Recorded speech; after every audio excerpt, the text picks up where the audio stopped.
বাংলাদেশে হাম ও রুবেলার সংক্রমণ, সতর্ক রাজ্য প্রশাসন। শনিবার ঊনকোটি জেলার জেলাশাসক মেঘা জৈন সাংবাদিক সম্মেলন করে জানান, বাংলাদেশে হাম ও রুবেলার আক্রান্ত হয়ে এখনো পর্যন্ত 2 শতাধিক শিশুর মৃত্যু হয়েছে। ত্রিপুরা রাজ্যের 3 দিকে বাংলাদেশ সীমান্ত রয়েছে, যার কারণে ত্রিপুরা রাজ্য হাম ও রুবেলা আক্রান্ত হওয়ার ঘটনা সামনে এসেছে। ঊনকোটি জেলার সবকটি স্থানে হাম ও রুবেলায় আক্রান্ত হওয়ার ঘটনা সামনে এসেছে। হাম ও রুবেলা সংক্রমণ রোগ, বিশেষ করে শিশুদের মধ্যে এই রোগ দেখা যায়, তাই শিশুদের টিকাকরণের উপর জোর দেওয়া হয়েছে। শিশুর বয়স 9 মাস হলে MR1 টিকা এবং শিশুর বয়স 15 মাস হলে MR2 ভাইরাস দেওয়া হয়। বর্তমানে 10 বছর বয়সী শিশুদেরও এই টিকা দেওয়া হবে। আশাকর্মীরা বাড়ি বাড়ি সার্ভে করছে। জনসচেতনতার উপর জোর দেওয়া হয়েছে। অনেক শিশু নানান কারণ দেখিয়ে MR2 টিকা নিতে চাইছে না। জেলাশাসক সকল শিশুদের MR2 টিকা দেওয়ার জন্য অভিভাবকদের প্রতি আহ্বান জানান।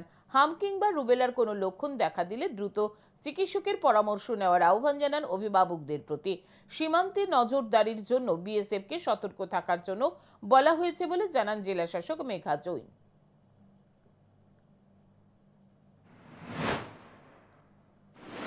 आप देखेंगे कुछ जो हमारा लाटियापुरा विलेज है वहाँ से शुरू हुआ था।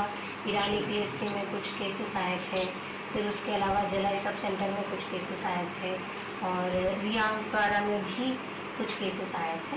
तो ये जो मीजल्स रूबेला ये क्या है? मीजल्स रूबेला ये कंटेजियस डिसीज है, मतलब फैलता है, एक इंसान से दूसरे इंसान को फैलता है।